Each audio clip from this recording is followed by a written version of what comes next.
Bonjour à tous. Port-au-Prince, la capitale d'Haïti, est devenue une véritable zone de guerre. Plus de 250 gangs s'affrontent pour contrôler la ville, tandis que l'État haïtien semble avoir disparu. 80% de la capitale est désormais entre les mains de ces groupes armés équipés d'armes militaires américaines et russes. La police est complètement dépassée, les habitants vivent dans la peur constante d'un soulèvement ou d'un assassinat. Le chaos d'aujourd'hui a le visage de ces chefs de gang comme celui d'Isso, la vingtaine, qui a contrôlé un temps des voies navigables proches de Port-au-Prince et le palais de justice après l'avoir pris d'assaut. Et qui n'hésite pas à s'afficher dans des vidéos de rap comme sur ces images que je vous laisse.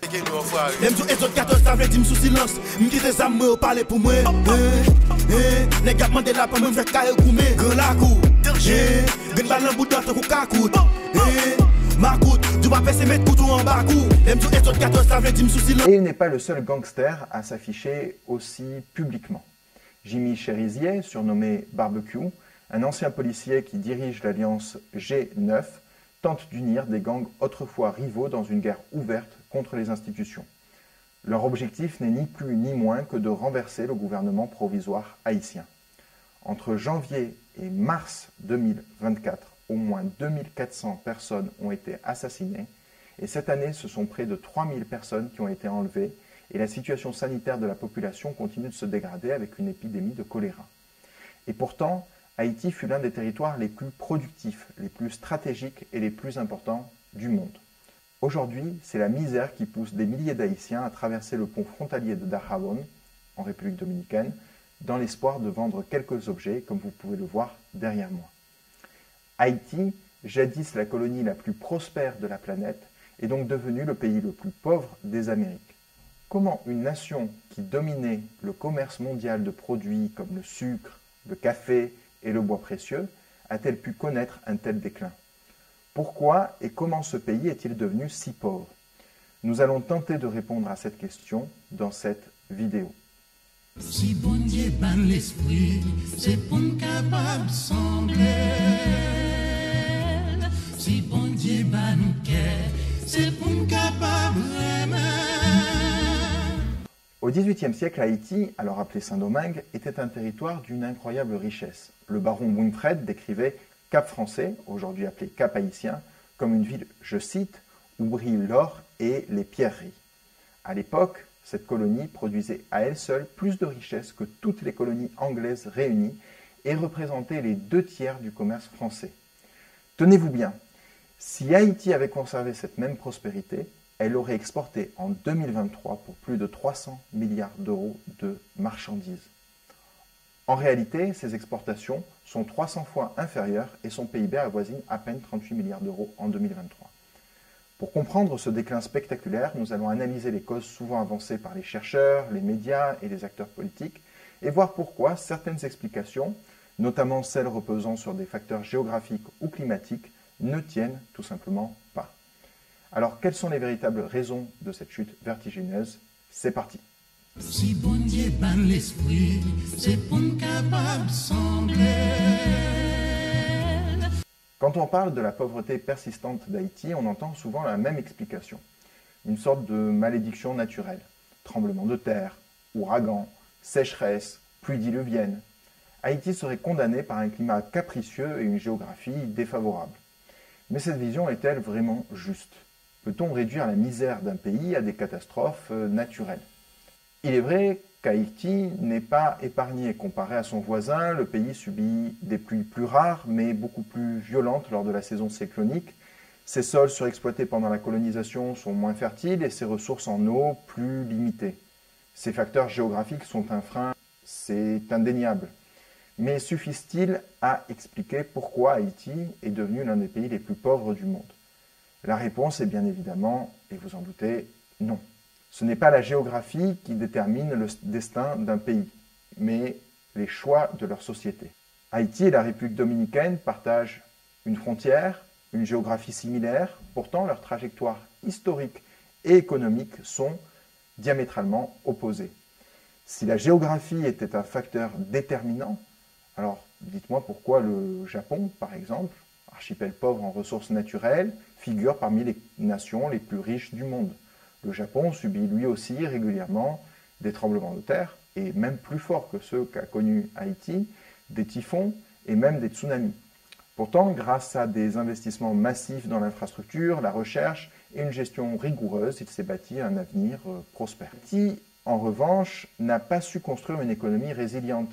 Ainsi, pour comprendre les véritables causes de la pauvreté, il faut aller au-delà des catastrophes naturelles et se pencher sur ses choix historiques, politiques et sociaux, car les catastrophes comme les tremblements de terre ou le tremblement de terre de Port-au-Prince de 2010 ne sont que des accélérateurs du déclin.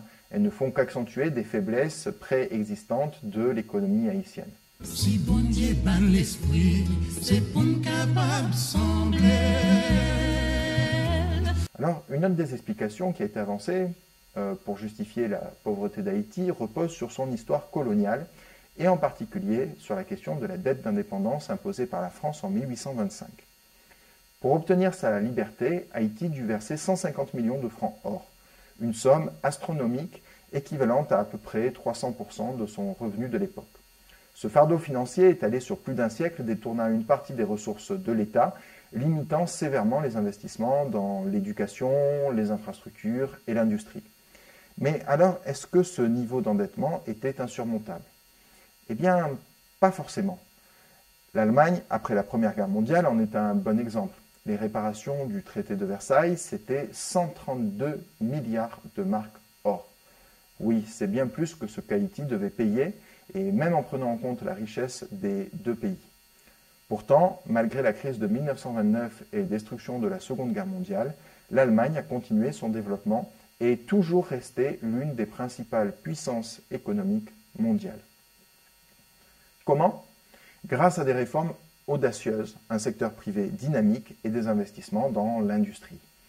De même, le Royaume-Uni, après les guerres napoléoniennes et la Seconde Guerre mondiale, a connu des niveaux d'endettement de plus de 200% de son PIB, mais il reste aujourd'hui encore l'un des États les plus développés. La dette a bien pu jouer un rôle dans le déclin économique d'Haïti, bien sûr, mais elle ne peut expliquer à elle seule un tel effondrement. De la même manière, son éloignement géographique vis-à-vis de l'Europe était un inconvénient pour l'établissement d'une industrie innovante, mais il l'a préservé aussi des conflits mondiaux. Haïti n'est donc pas devenu pauvre en raison de sa dette extérieure. Si bon Dieu ban l'esprit, c'est pour capable sembler. Une troisième explication avancée est celle de la colonisation et de la structure économique léguée qui n'autorisait que l'exportation de produits basiques, bruts, sans transformation locale. L'absence d'industrie de transformation dans la colonie aurait mécaniquement abouti à la reproduction post-indépendance du schéma de production coloniale. Il est vrai que les règles imposées à Haïti paraissaient strictes, mais les colonies hispaniques et anglaises souffraient des restrictions similaires et ont connu des destins économiques très différents. Si c'était la seule structure économique coloniale qui expliquait le sous-développement d'Haïti, les autres colonies devraient être aujourd'hui bien plus pauvres, car Haïti était probablement l'une des colonies américaines qui avait l'économie la plus diversifiée. On comptait 431 sucreries en blanc, 362 en brut, 3117 caféteries, 789 cotonneries, 3151 indigoteries, 6 tanneries, 182 fabriques de tafia, 64 cacaotières, 370 fours à chaud, 29 poteries, 36 briqueteries, 520 moulins à eau et 1630 moulins à bêtes. À la même époque, Porto Rico, qui est aujourd'hui bien plus riche qu'Haïti donc, ne disposait que de 7 sucreries et quelques centaines de caféteries et d'une petite production de tabac. Alors, si ces éléments ne peuvent expliquer le sous-développement d'Haïti, quelles en sont les raisons? Eh bien, comme souvent, il est difficile de déterminer une cause unique, mais il y a un ensemble d'éléments qui ont contribué à cette longue, très longue dégradation économique. Si bon Dieu ban l'esprit, c'est pour capable sembler.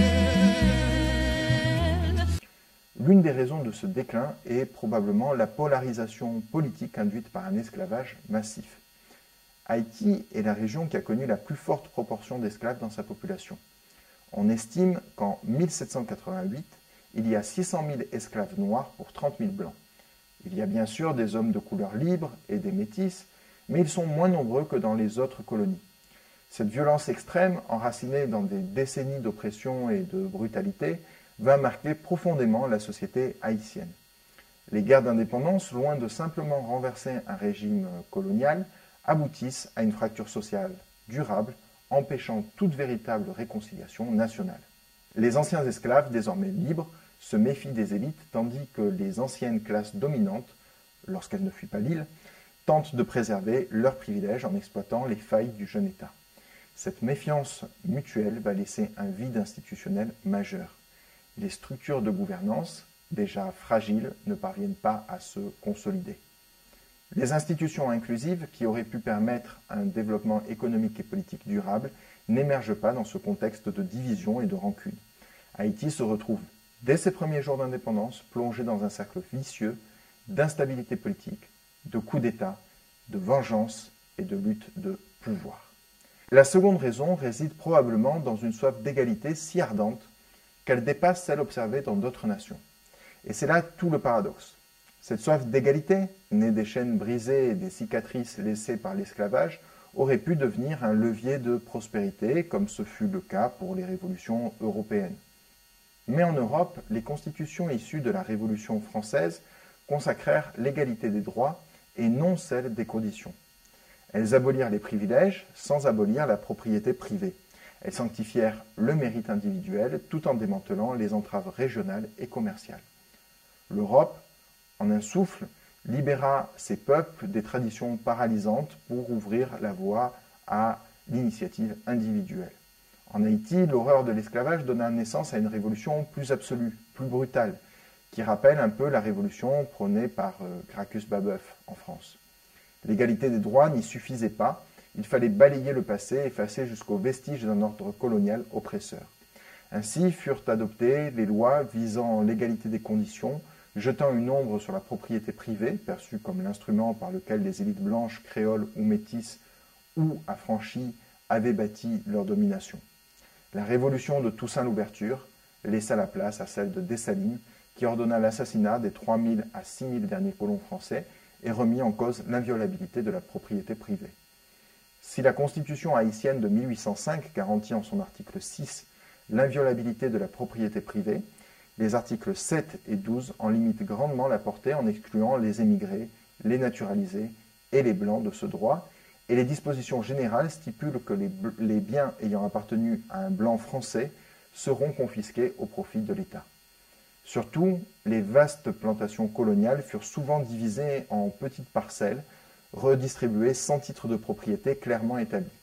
Cette fragmentation contribua à une baisse significative de la productivité agricole, car les nouveaux propriétaires manquaient des ressources nécessaires pour exploiter efficacement ces terres et de la sécurité juridique qu'aurait conféré un système d'enregistrement des terres plus efficace. Par ailleurs, les parcelles se transmettant de manière informelle au sein des familles, plusieurs héritiers se retrouvaient à partager des droits sur une même terre sans qu'aucune délimitation précise ne soit faite.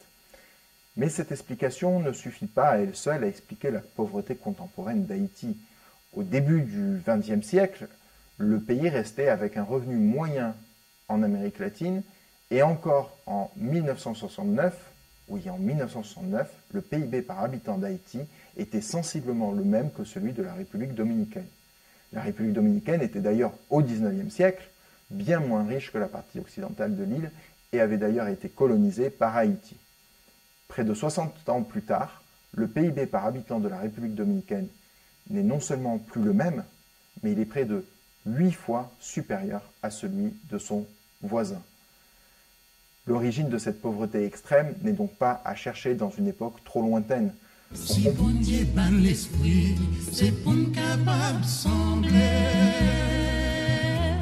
Pour comprendre pourquoi Haïti est dans cet état aujourd'hui, il faut regarder de plus près 3 grandes dynamiques internes.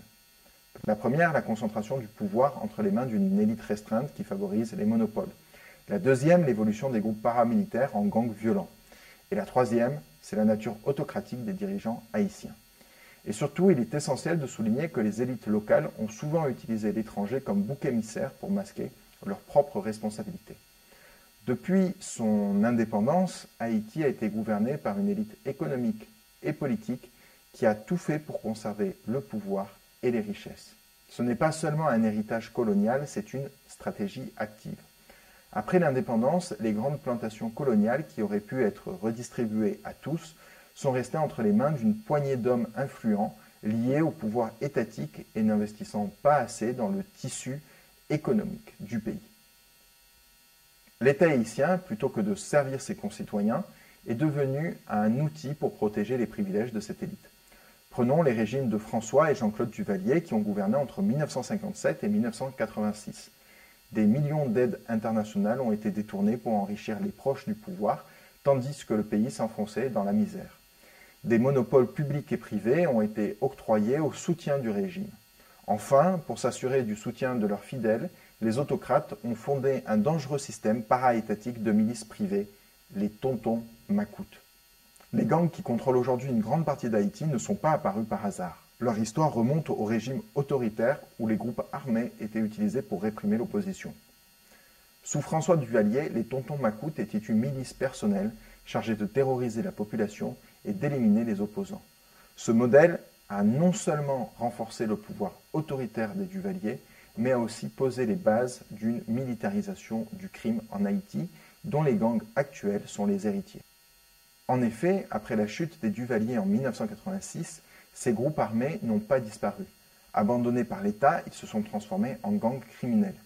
Cette transition s'est accélérée en 1995 lorsque Jean-Bertrand Aristide a dissous l'armée pour éviter un coup d'État et soutenu des groupes de partisans armés appelés les Chimères. Des milliers d'anciens militaires et policiers sans emploi ont rejoint les gangs pour maintenir leur influence et leurs revenus. Aujourd'hui, ces gangs, comme le G9, dirigé par Jimmy Cherizier alias Barbecue, un ancien policier, sont des puissances économiques et politiques. Ils prélèvent des taxes illégales, organisent des enlèvements, des viols et contrôlent même les terminaux pétroliers. Ce sont eux qui dictent la loi dans de nombreuses régions, bien plus que l'État central haïtien. Enfin, l'une des causes de la pauvreté haïtienne est paradoxalement celle des aides humanitaires. Si elles ont permis de répondre à des besoins urgents, notamment après des catastrophes comme le tremblement de terre de 2010, elle a également eu des conséquences négatives profondes sur l'économie de l'île. Après le tremblement de terre de 2010, des tonnes de nourriture, de vêtements et de matériaux de construction ont afflué en Haïti.